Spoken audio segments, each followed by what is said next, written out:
Bonsoir à toutes et à tous. Vous êtes sur El Marhalebiya. Merci pour votre présence, merci pour votre fidélité.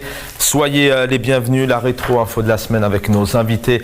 Nous allons revenir sur quelques actualités qui ont dominé la semaine. Nous allons revenir bien évidemment sur l'Agence nationale d'édition de la publicité, monopole depuis 1990 avec le décret de l'ancien ministre Ahmed Yahya. On va essayer de comprendre, est-ce que derrière cette ANEP, il n'y a pas un nid qui se cache, un nid de corruption, notamment avec ces enquêtes et notamment ces arrestations. Dans un deuxième temps, c'était le 8 mars cette semaine, mercredi.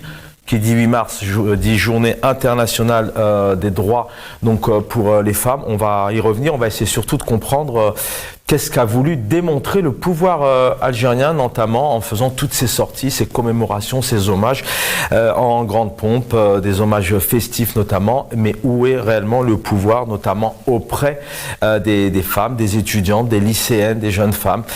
Tout au long de l'année, on essaiera de revenir un peu sur cet élément-là. Et puis, l'APS, ce papier, cet article, ce communiqué, peut-être ce flash, ce tract de propagande. Est-ce que le président Tebboune est entré en campagne? On reviendra sur ce communiqué qui est sorti donc lundi dernier. On essaiera de décortiquer avec nos invités donc cet article où notamment on nous dit clairement que le président algérien est au cœur de tous les dossiers et de toutes les préoccupations des Algériens et des Algériennes au quotidien. Quand on connaît la situation en cette veille de mois saint, de mois béni de Ramadan, où les prix dépassent toute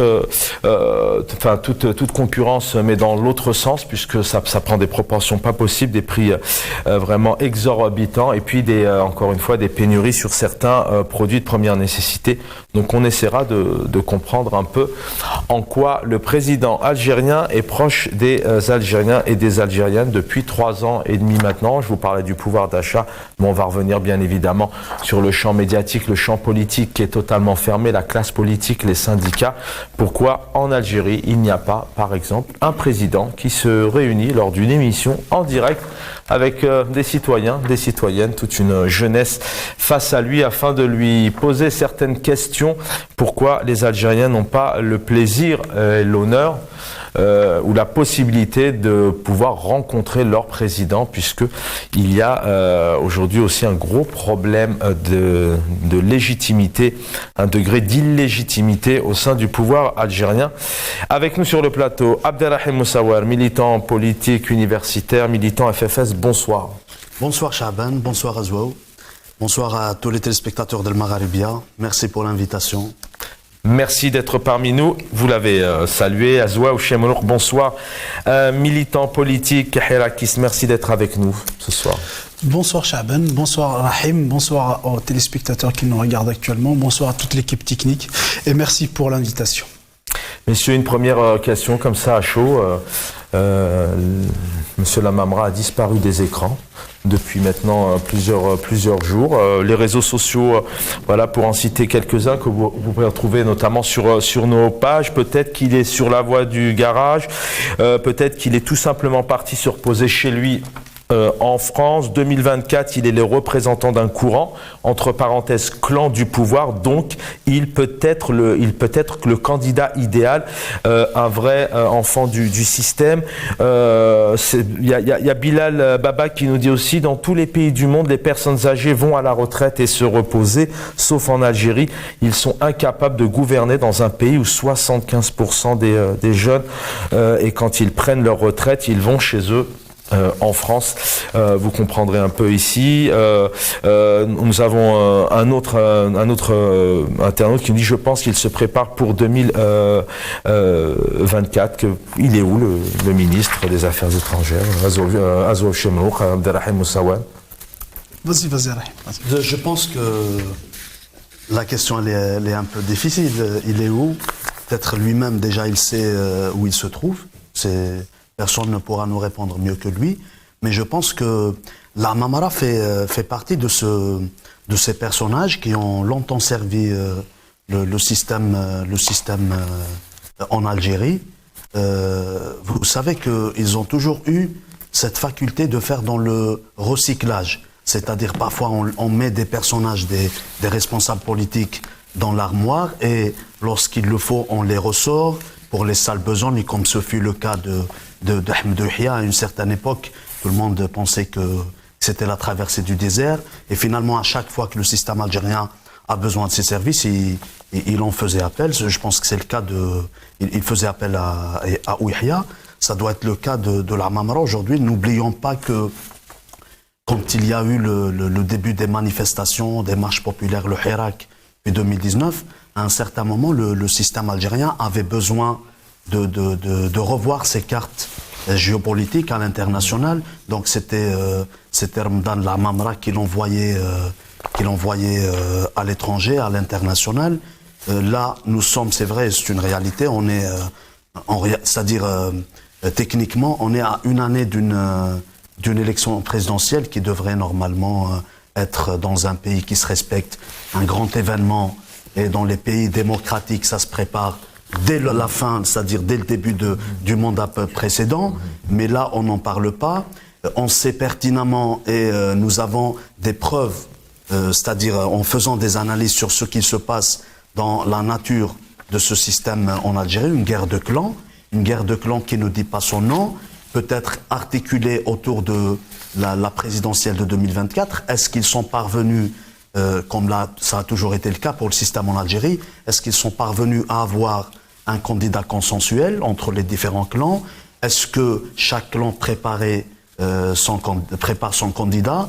On ne peut pas le savoir, mais moi j'ai l'impression, je pense que le personnage de Ramadan la Mamra, ce ne serait pas celui que le système pourrait présenter comme futur président, mais ils ont besoin de lui pour ses prestations à l'international, ses prestations diplomatiques. Je dis bien prestations parce que entre prestations et rôle à jouer à l'international, il y a quand même un fossé, il y a une grande différence. Lorsqu'on a une diplomatie qui se respecte, c'est aussi une diplomatie qui respecte le langage à tenir. Or, ce n'est pas le cas depuis un certain moment. Même question. Alors, pour répondre où est-ce qu'il se trouve la Mamra, je ne suis pas dans les secrets de Dieu, comme on dit, pour répondre à cette question. En revanche, il faut qu'on rappelle un petit peu le contexte de 2019. Pourquoi cette personne de la Mamra est sortie à chaque fois pour à peu près essayer de lui donner une image comme quoi c'est la personne consensuelle dont l'autre clan, le clan adversaire du clan de Tebboune. Si on rappelle le contexte de 2019, Tebboune a été parachuté à la présidence de la République en présence de Gaïd Salah. Et il faut qu'on rappelle les téléspectateurs que le Gaïd Salah avait mis en prison certains généraux, notamment Toufiq et Djibbar Mahna et tous les généraux qui sont à la solde de Toufiq. Donc je pense que actuellement les généraux qui ont fait leur retour exactement, je pense que ces généraux-là ne font pas confiance à Tebboune. Et il faut savoir une chose, c'est que la présidence algérienne, c'est l'institution qui a tous les pouvoirs. Demain, si Tebboune décide de démettre ses fonctions en général, il peut le faire. C'est-à-dire, sur papier, je parle bien sûr sur papier, il peut le faire. Avec un simple communiqué envoyé à l'ENTV, il peut démettre de ses fonctions en général, même le général-major Saïd Chengueliha, le chef de l'état-major Saïd Chengueliha. Donc ces généraux-là ne font pas confiance à Tebboune, c'est pour ça que ça me paraît plausible à ce qu'ils cherchent un candidat qui ferait consensus au sein de leur clan, mais qui serait à la solde de leur clan. Ça me paraît plausible. Est-ce qu'il y a une guerre des clans entre eux et est-ce que la Mamra soit candidat lors des élections de 2024 ? Sauf que il faut prendre en compte le rapport des forces. C'est-à-dire que si le clan de Tebboune arrive à neutraliser l'autre clan, je pense que Tebboune se succéderait à lui-même. Mais si éventuellement le clan de Tebboune vacille d'ici 2024, peut-être que la Mamra aurait toutes les chances de se représenter. Et de toute façon, c'est un système dictatorial. Donc, ce n'est pas le peuple ou la volonté du peuple qui s'exprima le 2024, mais c'est la volonté du clan le plus fort, malheureusement. Et là, c'est encore ce qui se profile malgré cette nouvelle Algérie annoncée par le président Tebboune depuis le début de son mandat. L'Agence nationale d'édition de publicité, donc c'était l'actualité de cette semaine, création en 1967, un décret donc du ministre à l'époque, un chef du gouvernement Ahmed Yahya en 90, donc qui donne le monopole donc à l'ANEP pour gérer la publicité. Pour vous schématiser, vous êtes une entreprise d'État, vous avez envie d'aider ou vous êtes même limite dans l'obligation, mais c'est une question qui va se poser, d'aider notamment l'édition, les médias, la publicité. Eh bien, cet argent doit donc entrer à l'ANEP, géré par l'État et après redistribué notamment au sein des presses. Donc on va se poser plusieurs questions. Donc un monopole, je vous le disais, attribué à l'ANEP qui provoque déjà une polémique à l'époque et des accusations de détournement d'argent public et de corruption. C'est le titre de l'émission, des enquêtes inédites qui mettent en lumière donc cette institution qui contrôle, je le disais, le paysage national de la presse écrite depuis maintenant plusieurs décennies, près de 3 décennies. Cette actualité cette semaine, c'est l'ancien directeur général, donc M. Shakir, qui a été placé avec l'ancien ministre et directeur général de l'agence Jamal Kawan en détention provisoire, tandis que l'ancien ministre de la communication Hamid Green est soumis au système de contrôle judiciaire. Les observateurs aujourd'hui, 2 questions pour vous, notamment, chers invités, se demandent si ces enquêtes, d'abord, pourquoi ces enquêtes maintenant ? Que se passe-t-il notamment peut-être en haut du pouvoir? Est-ce que c'est le début d'un véritable processus d'épuration pour ce secteur des médias? On connaît la situation dans laquelle se trouvent les médias aujourd'hui, se sortir peut-être de cet état misérable. Ou s'agit-il d'une initiative qui reflète peut-être une lutte des partis au sein du pouvoir, peut-être pour se repositionner dans le secteur des médias? Donc plusieurs questions qui se posent. Comment des médias peuvent-ils être indépendants alors que souvent et pour la plupart sont financés par l'ANEP, donc cette institution qui appartient à l'État où tout cet argent passe. Larbi Ounouri, il est nommé PDG en 2020. Il dénonce dès son arrivée cette situation. On va l'écouter ici. Il revient sur les scandales, notamment de Oran, d'Annaba. Il dit voilà où nous en sommes arrivés. Dès son arrivée, donc, il parle d'une situation mafieuse et annonce donc axer son mandat sur ce problème pour y remédier. Le mois suivant, il révèle que l'agence a déboursé près de 40 milliards de dinars pendant les 4 dernières décennies. On l'écoute et on en débat juste derrière. فضايح في مردونا، فضايح في عنابة، فضايح في قسنطينة، فضايح في وهران، فضايح في ما عندهم حتى علاقة بالواحد. مولا بار يدير جورنال ومن بعد يجي يحضر معاك ويقول لك واروح نديروا مصير الصحافة. لا اسمح لي، وين وصلنا في الاعلام؟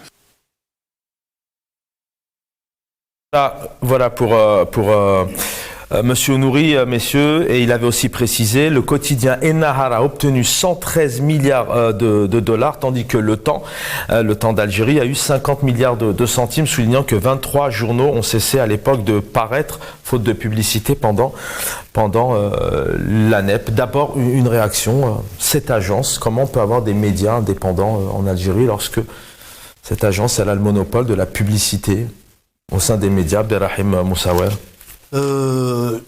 Tant que cette agence est à la solde du régime en place, du système néocolonial en Algérie, je pense qu'il est important de dire que déjà la distribution de l'argent du peuple, l'argent public, ne se fait pas de façon égalitaire en Algérie.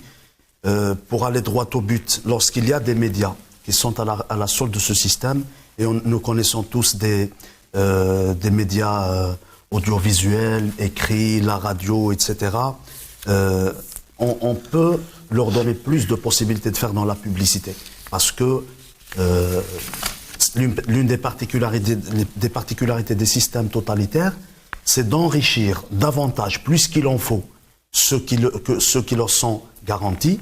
Par contre, ceux qui pourraient éventuellement porter des voix discordantes, il y a une ultime étape qui est la menace physique, qui est la menace, on a vu bien sûr Radio M, on a vu Maghreb émergent, c'est-à-dire ce que le pouvoir est capable de faire en réalité. Mais avant cela, on commence d'abord à diminuer les possibilités financières des médias.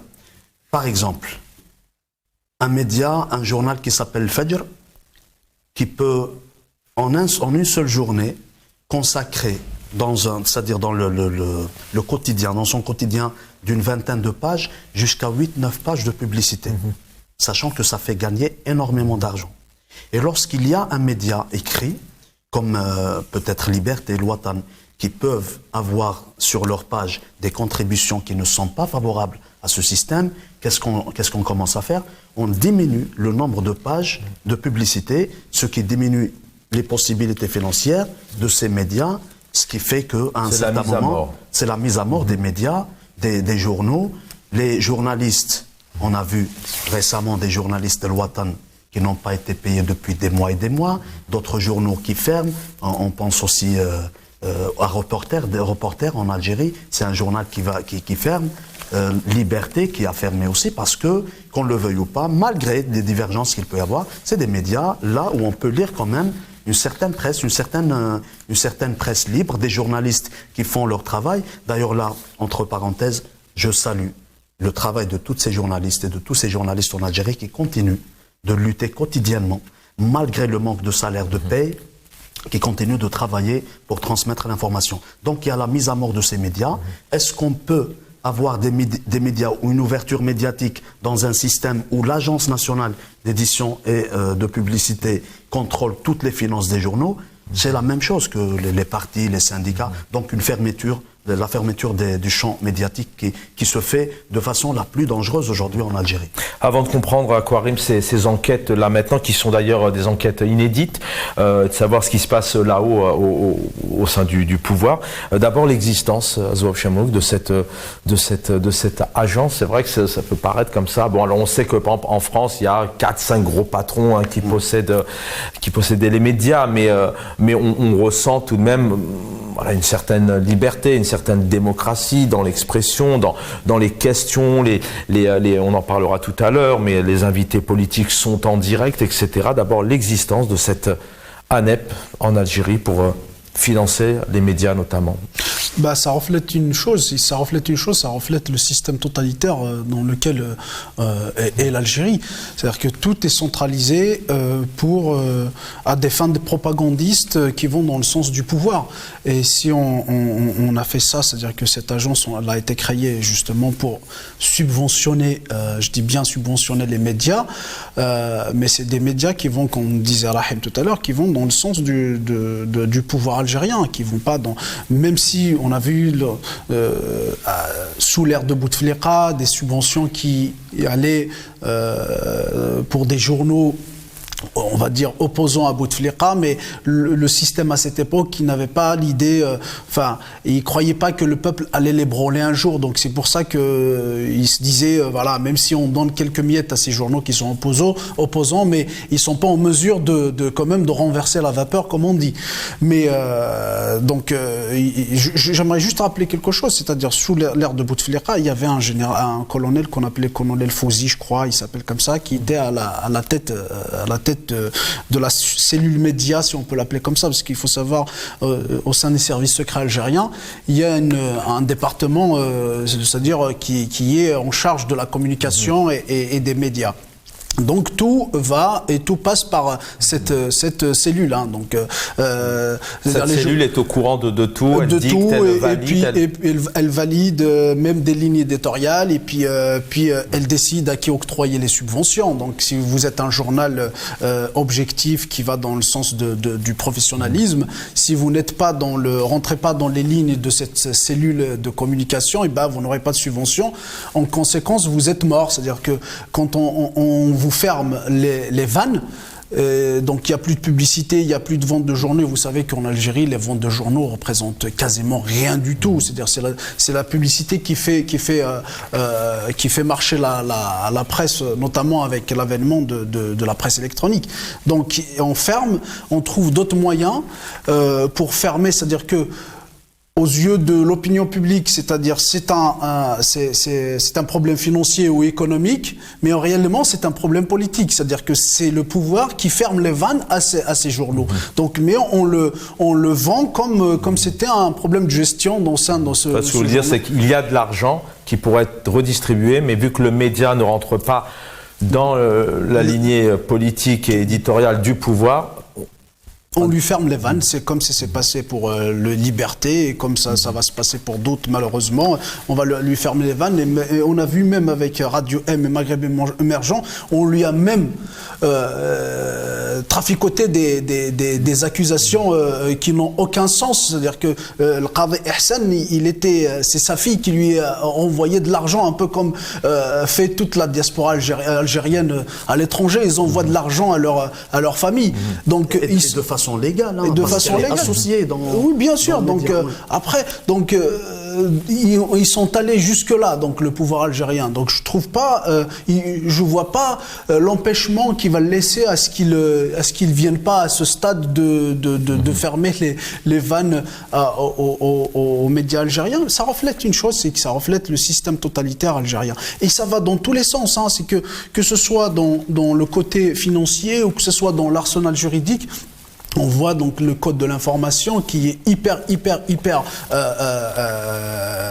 dictatorial, hyper totalitaire. Donc même la presse, c'est-à-dire que le journaliste, c'est le pouvoir qui définit ce que c'est qu'un journaliste. Donc dans tous les pays qui respectent la liberté, le journalisme, c'est, comme on dit, c'est le quatrième pouvoir.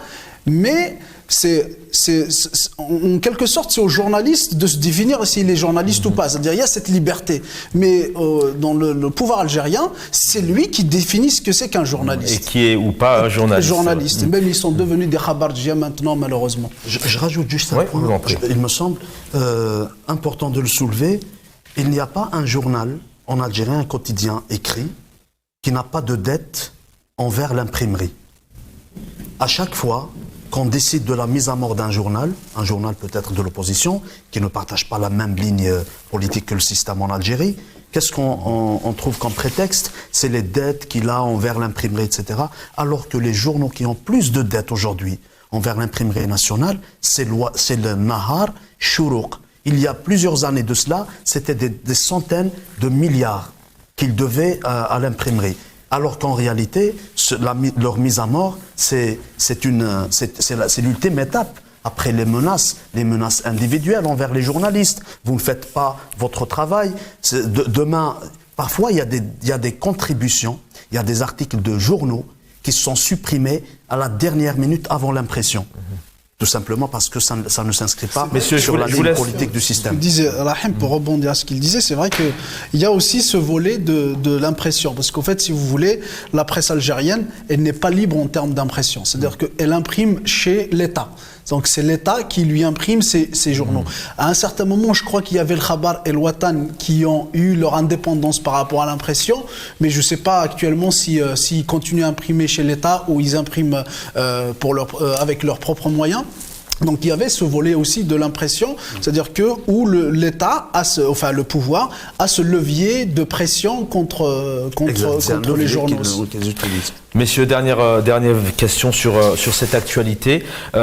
Pourquoi ces enquêtes maintenant? Est-ce il y a une bonne volonté de dire on fait un peu de nettoyage pour essayer de dépoussiérer, d'améliorer, de sortir les médias un peu de cette période et puis de cet état très très particulier, très difficile, ou est-ce que encore une fois là-haut, il faut que ces enquêtes sortent parce que il y a deux clans, parce qu'au sein du pouvoir, on veut continuer tout de même à maîtriser, à garder le morceau du gâteau. Je rappelle que le titre de cette thématique, c'est l'ANEP est-elle un nid à corruption? Pourquoi ces enquêtes maintenant? Dans quel sens, Abdelrahim Moussaoui? Le nez à corruption, je pense qu'en Algérie, c'est au pluriel. C'est des nez à corruption, l'ANEP, la présidence de la République, les wilayas, les différents ministères. Toutes les institutions de l'État qui sont aujourd'hui, qui sont otages d'un système mafieux, d'un système assassin, criminel, d'un système corrompu et corrupteur, je pense que c'est des nids à corruption. Et la deuxième des choses, c'est par rapport aux médias. Il faut savoir que au sein du système du régime en Algérie, il y a des clans. Lorsque la guerre des clans éclate, tout peut aller dans tous les sens. Sauf que ce avec quoi il ne faut pas jouer, c'est le maintien du régime, le maintien du système en place.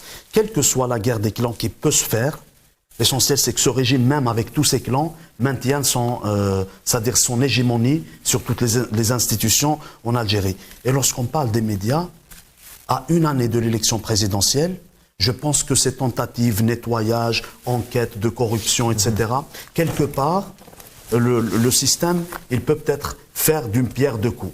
Donner à l'opinion nationale et internationale l'impression que c'est un pouvoir qui est en train d'apporter des changements, de lutter contre la corruption. Mais en son sein, principalement sur la question des médias, sur les journaux, c'est de savoir quel est le clan, c'est-à-dire ils se battent pour qu'un clan puisse se servir de ces médias afin de faire la promotion, soit dans la reconduction du président illégitimement désigné, ou peut-être proposer un autre candidat. Donc c'est dans ce sens que les médias du système vont aller. Donc avec ces clans, ils se battent pour que les médias, pour que chaque clan puisse s'en emparer. Pourquoi ces enquêtes maintenant inédites qui sortent là effectivement à quelques mois de cette échéance dont on parle peu d'ailleurs, hein, on ne parle pas du tout en Algérie, hein, alors qu'on est à quelques mois de cette échéance électorale? Bon, pour répondre à votre question, déjà, est-ce que le pouvoir algérien va en finir avec la corruption? Pas du tout. Pas du tout. Ça rentre dans la guerre des clans et ça rentre c'est-à-dire le jeu électoral, enfin de l'échéance de 2024 certainement. Ça rentre aussi dans la guerre des clans éventuellement. Hein. Donc le pouvoir actuel, c'est-à-dire que incarné par Abdelmajid Tebboune, qui était, il faut le rappeler, hein, c'était un lieutenant de l'ère de Bouteflika.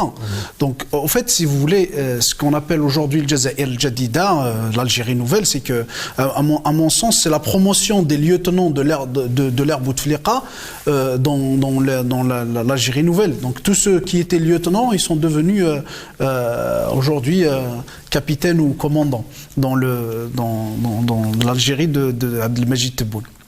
Donc, il voulait se démarquer de l'ère de Bouteflika. C'est-à-dire qu'il fait tout pour dire que nous, on veut en finir avec l'ère Bouteflika. C'est-à-dire que nous, on va soi-disant combattre la corruption qui a gangréné l'ère Bouteflika, mais en réalité, il veut se démarquer de cette ère. C'est-à-dire, lui, il a servi l'ère Bouteflika, c'est ce qu'il essaie justement dans sa propagande, Tebboune et tout son clan, essaye de se démarquer, faire le distinguo entre Bouteflika et son ère, alors que c'était un ministre qui avait servi Bouteflika pendant des années et des années. Donc aujourd'hui, même ces ministres étaient soit ils étaient des ministres sous l'ère Bouteflika, soit ils étaient des lieutenants des ministres de Bouteflika.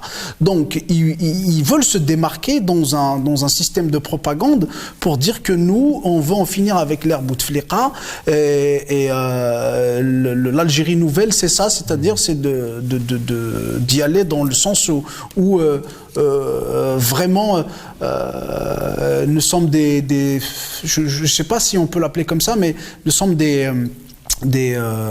c'est-à-dire nous sommes dans des opérations main propre, alors que eux aussi ils étaient dans les magouilles, hein. Voilà. Merci messieurs pour cette actualité. Déjà pendant la guerre d'Algérie, elles étaient au front. De nombreuses femmes ont rejoint la cause indépendantiste donc entre 54 et 62. Elles étaient déjà engagées afin que le colonisateur puisse sortir la France. Des résistantes qui ont occupé plusieurs missions vraiment pour aider notamment les moudjahidines à l'époque. On a une pensée bien sûr pour Jamila Amran, Hassiba Ben Bouali, Jamila Bouhired, entre autres, Jamila Boupacha, Zohra Drif, entre autres, Bayah Hossein par exemple. Ces quelques images, et juste derrière, c'était l'actualité de la semaine, la journée internationale pour les droits des femmes.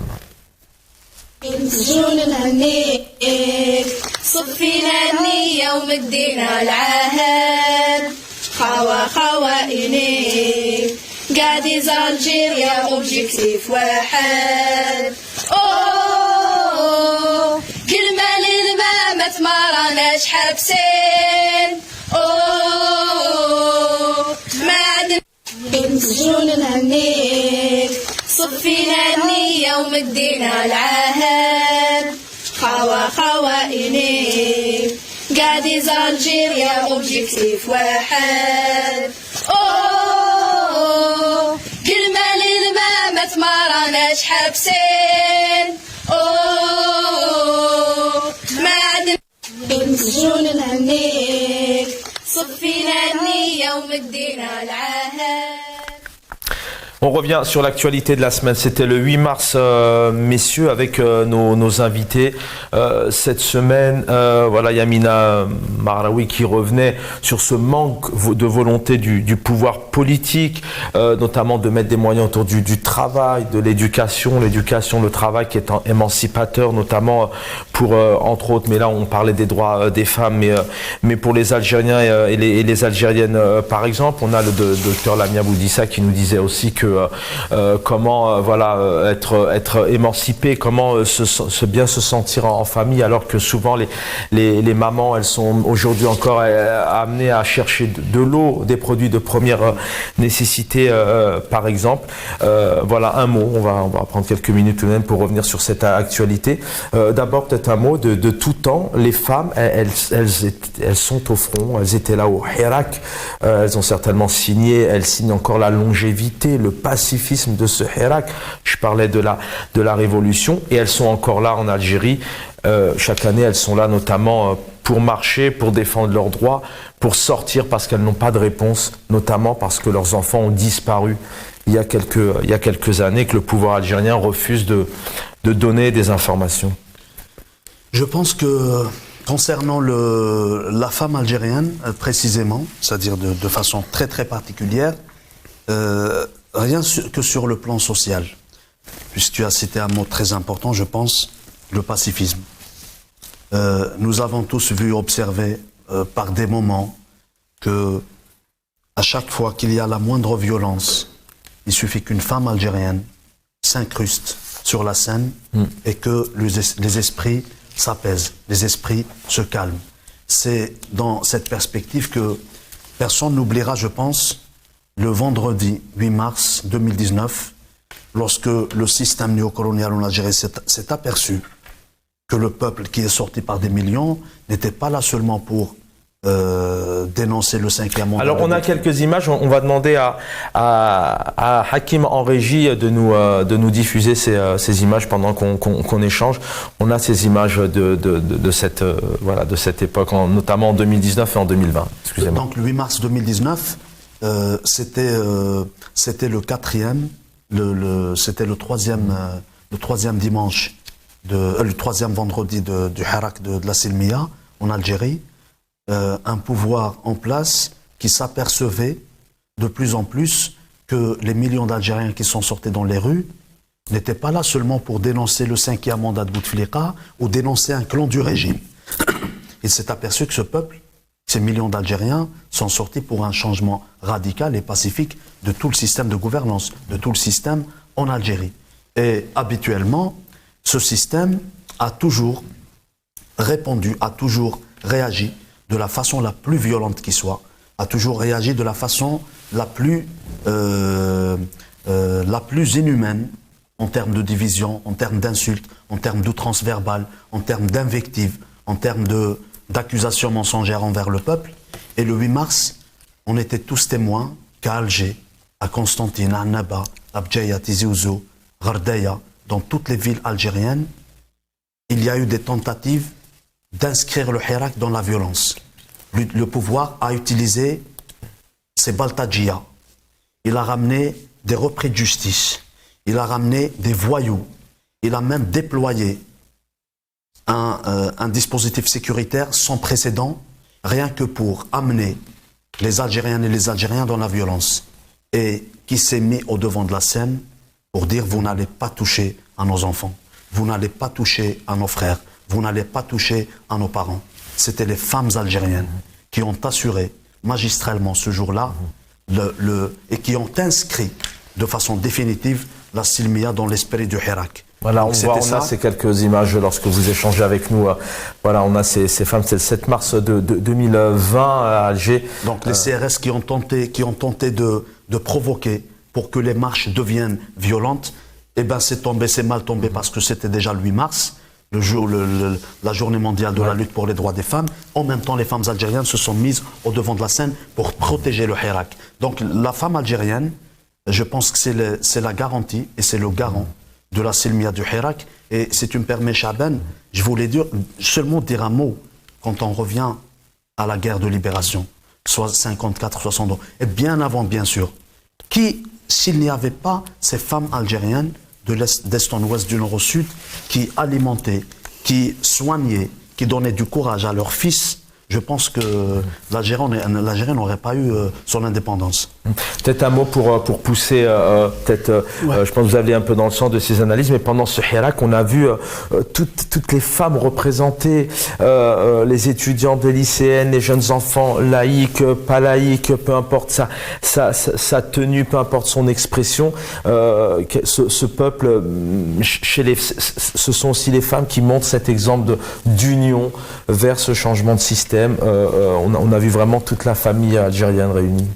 Ah oui, non mais ce qui était éblouissant, franchement, c'était pendant les moments de Hirak, c'était ça, c'est-à-dire que il a ébloui tout le monde entier par son pacifisme et franchement par sa patience. Et puis, comme disait Rahib tout à l'heure, la femme algérienne est une garantie de la Silmiya. D'ailleurs, il faut qu'on se rappelle, c'est que le pouvoir a tout fait pour faire rentrer la femme à la maison pendant le Hirak, parce qu'il savait très très bien que si la femme est présente pendant le Hirak, c'est-à-dire c'est la Silmiya garantie, c'est le pacifisme qui est garanti. Donc il a tout fait à ce que les femmes restent chez elles pour qu'il s'occupe bien de la jante masculine, si on peut dire, parce qu'il sait très très bien que les hommes ils sont sujets c'est-à-dire ils sont beaucoup plus enclins à aller vers la violence que la femme. Mais j'aimerais juste rajouter quelque chose par rapport. D'ailleurs, j'aimerais rendre un hommage à la femme pour le 8 mars. Pour moi, c'est pas une fête de la femme, mais c'est plutôt un hommage, une commémoration des souffrances de la femme, des luttes féminines, des souffrances malheureusement parce qu'ils sont femmes. Et j'aimerais juste rappeler quelque chose parce que j'ai vu le pouvoir algérien qui a rendu hommage, qui a honoré la femme pendant le 8 mars. C'est juste pour montrer je finis là-dessus. C'est juste pour montrer une hypocrisie de ce pouvoir par rapport à la cause féminine. C'est-à-dire, d'un côté, il honore la femme, mais d'un côté, il livre la société aux islamistes, il livre la société aux conservateurs phallocrates. C'est-à-dire, si on voit aujourd'hui la législation algérienne, elle est inégalitaire à un point on ne peut pas l'imaginer. Si on prend le code de la famille, il est inégalitaire.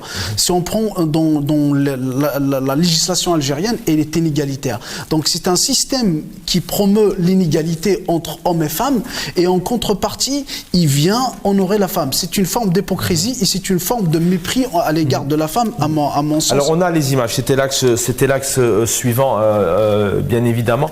On a cette journée du 8 mars où vous avez ici quelques images parce qu'il y a eu des commémorations, vous l'avez vu, hein, avec un service à table, alors c'est pas mal, hein, attention, c'est un moment respectable et c'est bien qu'il ait lieu ce moment. Hein.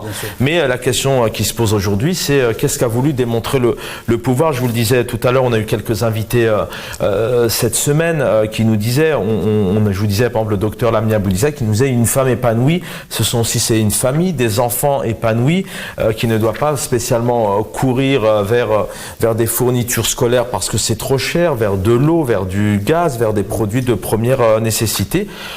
Qu'est-ce qu'a voulu démontrer le président Tebboune en faisant une telle sortie avec de tels scénarios? Il n'est pas le seul, plusieurs ministres.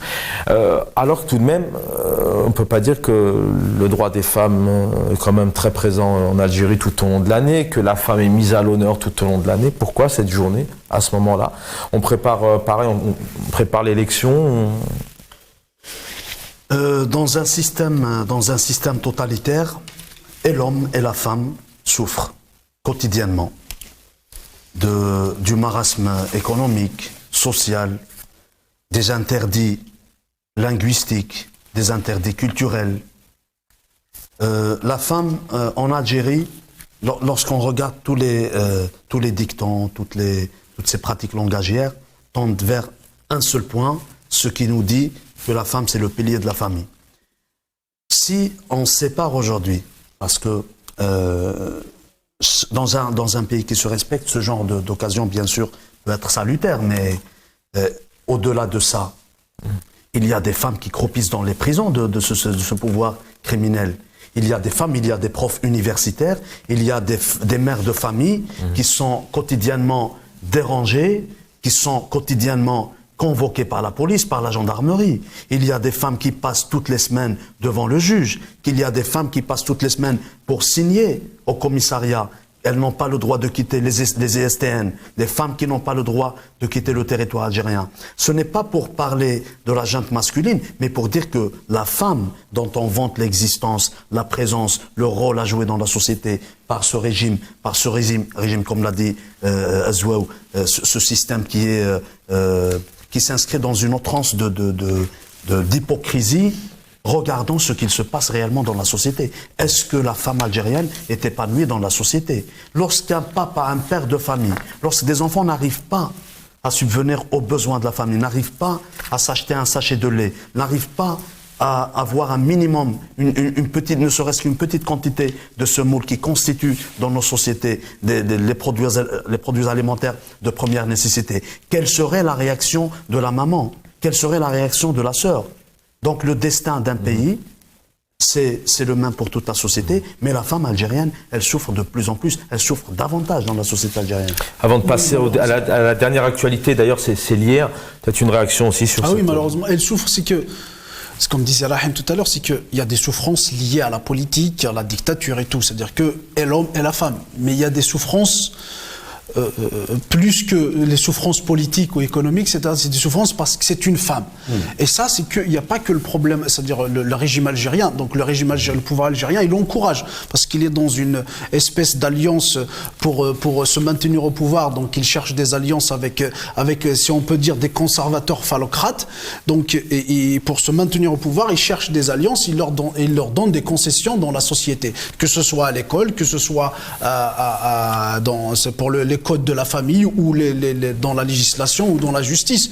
Donc il a livré la société, c'est ça qui forme un peu l'hypocrisie de ce régime, il livre la société à des lois inégalitaires, que ce soit de la religion ou même de la culture coutumière.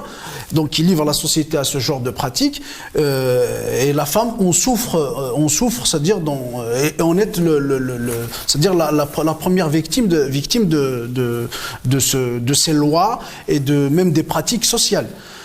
Et en contrepartie, il vient honorer la femme. C'est ce qui montre un peu l'hypocrisie de ce pouvoir. Donc il n'hésite pas une seconde pour des alliances politiques à livrer la société à des conservateurs phallocrates, mais en contrepartie, il vient pour se montrer qu'il honore la femme, Non, la femme, elle cherche à ce que la loi soit égalitaire dans notre pays.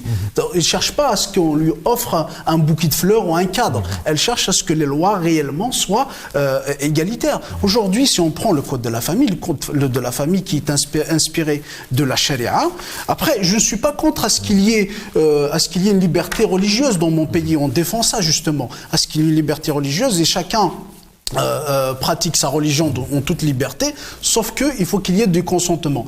Mais quand on oblige à une femme d'épouser 4 hommes, à un homme d'épouser 4 femmes, bien sûr, ils disent avec le consentement, et ça pour moi c'est le régime le plus inégalitaire et le plus méprisant à l'égard de la femme. Et les femmes qui ont accepté, à mon sens, qui ont accepté des cadeaux de la part d'un président qui est un président qui représente un système militarisé, je pense qu'ils ne savent pas cas où elles ont pas conscience de l'hypocrisie de ce pouvoir qui n'hésite pas à les livrer aux conservateurs et s'acheter une image d'un pouvoir progressiste aujourd'hui.